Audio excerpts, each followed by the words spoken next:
moment, often quiet, often unseen, when power returns, not all at once, not with fireworks, but as a steady inner yes. So today's conversation is about that moment, about reclaiming power from alcohol, from old stories, and from the belief that we are broken or powerless. Welcome back to Soul Sparks, where we shall share small but meaningful stories that light something true inside us. I'm Saima, and today I'm joined by a illuminating guest, Lauren Fay, best-selling author, speaker, holistic empowerment coach, and Reiki Master Teacher, whose work centers on conscious sobriety and personal power. Today, we're exploring Lauren's reclamation of power from alcohol addiction and why she believes deeply that you're not powerless. So, Lauren, welcome to the show. Thank you so much for having me today. You're warmly welcome. It's my honor to have you here. So, Lauren, before the levels, before the work you do now, what was the first quiet signal that something inside you was asking for change? My story is very, very similar to a lot of different stories. And, it should be said right away that stories don't have to be similar for you to make a change in your relationship to alcohol. But there just comes Mm. this point, in a relationship with alcohol when the exhaustion of that relationship outweighs the relief that it once provided. And when, I was still drinking, even though I didn't really want to, but there was just all these pressures around me, the social pressures, the expectation. It was my habit, it was my identity, it was my coping mechanism, it was my way of belonging. And so eventually just that cost of carrying that pressure became more draining than continuing to try and comply with it. And that's when the decision was made that the relationship with alcohol needed to come to a conclusion. Hmm. Yes, the way you explain that really, put things in place. And there's something really honest in the way you describe that, Lauren. The first quiet signal, before there were levels or explanations, sounds like an inner awareness, right? Gently asking for attention and not demanding change, but inviting it. And the way you listen to that moment speaks to a deep level of self trust and curiosity about yourself, which clearly shaped everything that came after. Now, when people hear about addiction, like there's often an immediate image or judgment. So, what's a misconception about alcohol addiction that you had to unlearn yourself? I mean, in full transparency, I was highly addicted to alcohol, and that's exactly what the liquid is designed to do. It is designed to, take over and collapse all of our moments of choice into one automatic action. That's just the design of it. And it doesn't happen for everyone, but it happened for me. And I think what's really important to know, though, is that addiction does not have to mean some sort of catastrophic rock bottom. It doesn't need to mean the loss of everything, your like financial ruin or the ending of relationships or your career. It could mean all of those things. It doesn't have to, because oftentimes in addiction, life still works, right? Life is still reasonably good enough. The person is still functioning. The person is still capable, responsible. I was all of those things. But inside, the inner world was fraying, right? The mental negotiations never turn off. The energy is getting expended in areas that just aren't serving the person. And so it really comes down to this moment of truth of I'm tired of holding this all together. And that alone, just that simple truth of I'm tired of holding this all together can be enough to come out of addiction. So it doesn't again have to be some, like I already said, catastrophic rock bottom. It can be. My rock bottom was pretty big, but it doesn't have to be. And I think that that's really important for people to know because so many people will stay in addiction because they don't believe it's bad enough because they're comparing it to other people around them or stigma around addiction of how bad they think it should be to finally admit that there's a problem. And I always say the radical honesty is when you admit that your life isn't good enough or the way that you feel when you wake up every day isn't good enough and that the common denominator to all of those problems is alcohol. And that's really all it takes is for you to just say, I want more, I want better, I want to be happier and more free. And in order to do that, this has to go. And that is addiction. It does, again, it can be that simple. Yes. The way you describe that really widens the lens on addiction, Lauren, like holding responsibility while also acknowledging how much energy it takes to keep everything together challenges the oversimplified narratives people often carry. And naming that exhaustion, that moment of being tired, that's really spoken out loud. It really reframes addiction as something that can grow out of overextension and survival, and not a lack of care or effort. I feel that there's a lot of courage in telling it that honestly. Now, when that misconception fell away, what did it allow you to see differently about yourself? What it really showed me was that my energy was divided. So much of my life force energy was spent negotiating with alcohol, deciding if I should drink it or not drink it or trying to stop drinking it and believing that it was providing relief or again the sense of belonging. And really what it was doing was pulling me away from that self-trust that I wanted or that self-love that I wanted, that alignment that I wanted. And so I was able to really see clearly how much energy having a dysfunctional relationship with alcohol actually takes. And when you choose to eliminate that relationship, how much more life force energy you have to funnel into different areas of your life.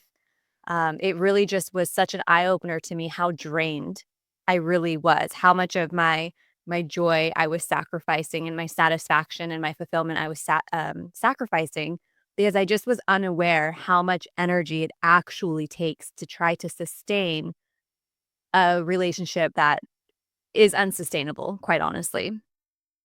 Hmm. That's really a clear realization, like naming how divided your energy was and how that separation slowly, eroded self-trust really gets to the heart of it. It shows how the struggle wasn't about the substance alone, but about being pulled away from your own inner alignment. And that kind of awareness feels like a turning point where the focus shifts from control to reconnection, right? Yes, absolutely. That is where it shifts. Mm-hmm. Now, let's stay with that for a moment. Beneath the alcohol itself, what patterns or unmet needs were really asking for your attention? I'm really happy that you brought that up because oftentimes that's exactly why alcohol is being used.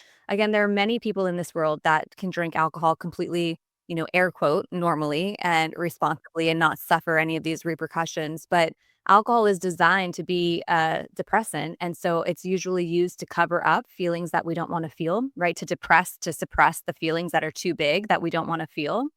And so it's not only just unprocessed feelings and emotions, but like you said, the unmet needs. And I think when we see it for what it is, which is like utilizing it as a tool, which is effective in a way, right? It depresses those feelings. But then we realize, like, in the grand scheme of life, it's actually extremely ineffective because it doesn't heal the root issue and it exasperates everything, makes everything bigger. But, it's gonna be different for every person. For me, I really was drinking over a lack of purpose, like, I felt purposeless. I didn't know what my purpose in this world was. I knew I was here for something bigger than how I was living. I was definitely using it as a way to quiet the incessant, like, perfectionism voice that I had, just this debilitating relationship with perfectionism and, I was an overachiever, and it felt like I could just never it was just never good enough, like, nothing I did was ever good enough, and this isn't true, no one ever told me that, but it was to my own standard that I held myself to, which was nearly impossible to achieve, and so, obviously, that doesn't feel very good, and so I would drink over that, because I didn't wanna feel that way anymore, but like I said, it exasperates everything, so I would drink over these feelings, and momentarily, it would quiet the noise, and I wouldn't have that mental war, and then the fight would break out, right? It would actually amplify all of those things, and the not feeling good enough would be even bigger, and the longing and the despair would be even bigger, and it was just such a vicious cycle. But really, for me personally, it was drinking over the unmet needs of feeling like I had a purpose in this world. What am I here to do? The unmet expectation of perfectionism and just holding myself to really high standards that is just wasn't fair that I was holding myself to.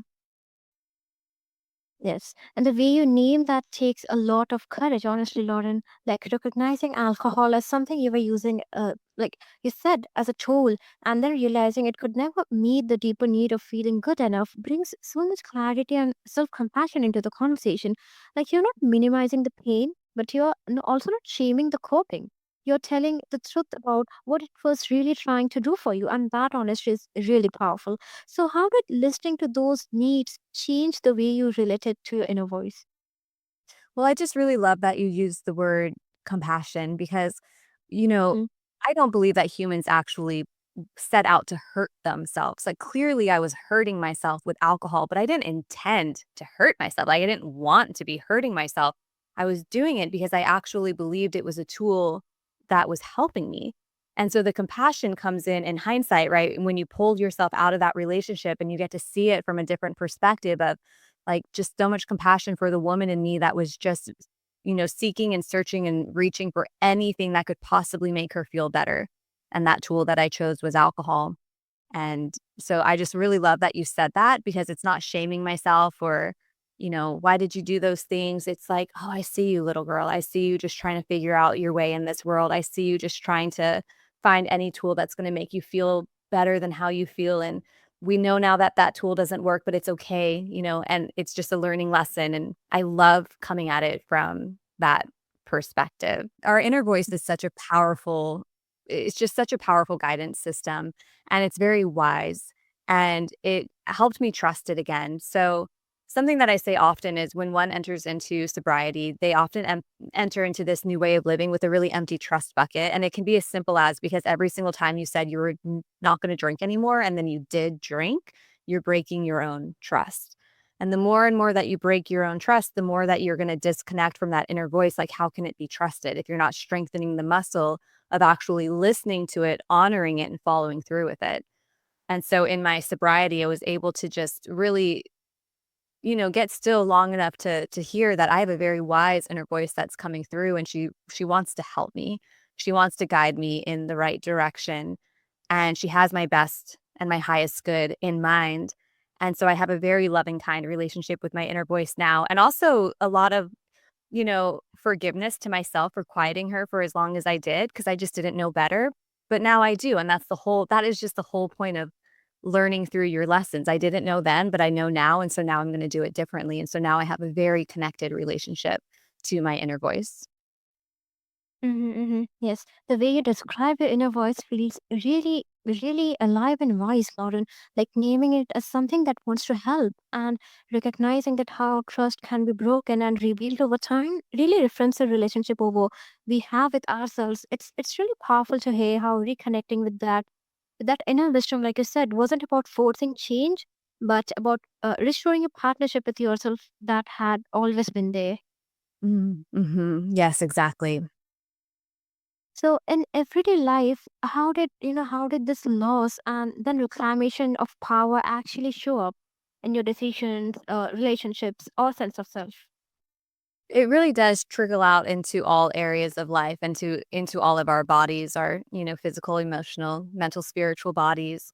For me, it was just, I hit that point where I didn't trust myself. I didn't trust myself to follow through with what I said I was going to do. I just really was existing. I was not living in any way, shape, or form. And so when I made the decision to give up alcohol, that reclamation of power comes in many different levels. So I made a very empowering choice, but then you're kind of left floating in the abyss. Like, what now?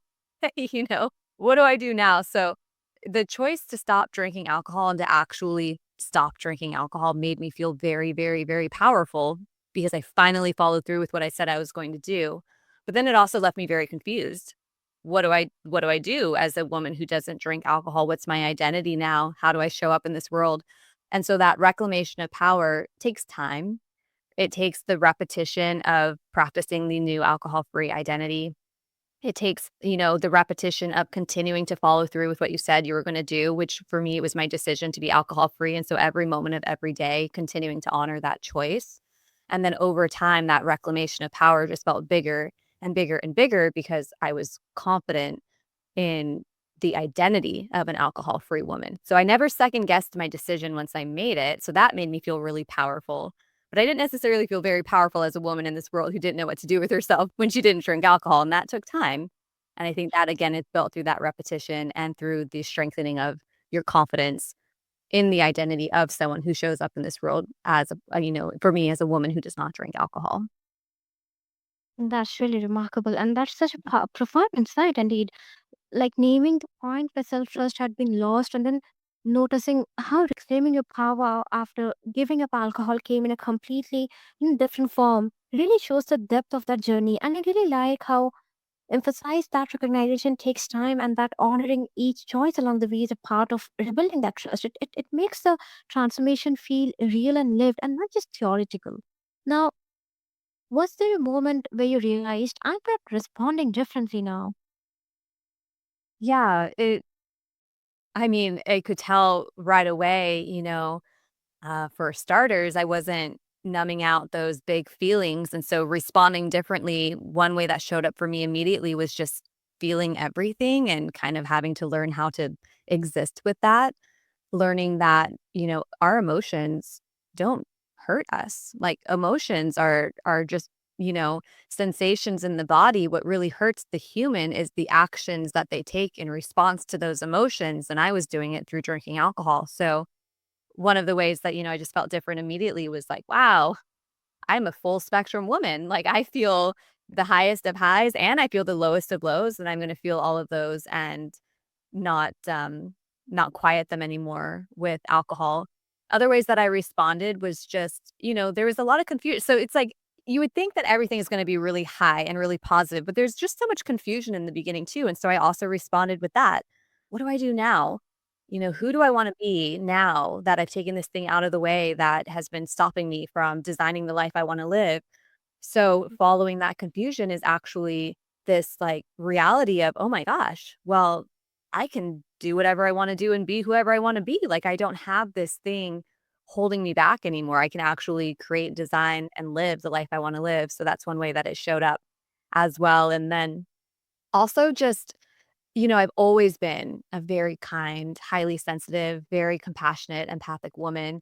But in my sobriety, all of that was just whoo, like 100x, not even 10x. It was like 100x. And I just, after suffering so deeply for so long, I just saw humanity differently and I saw humans differently. And I had so much awareness of our innocence. Again, no one is out to hurt themselves, and the ones that are hurting, I just had so much compassion and empathy for, and so all of that came online too. I mean, I could go on and on and on about what came up for me, but those are some of the big ones.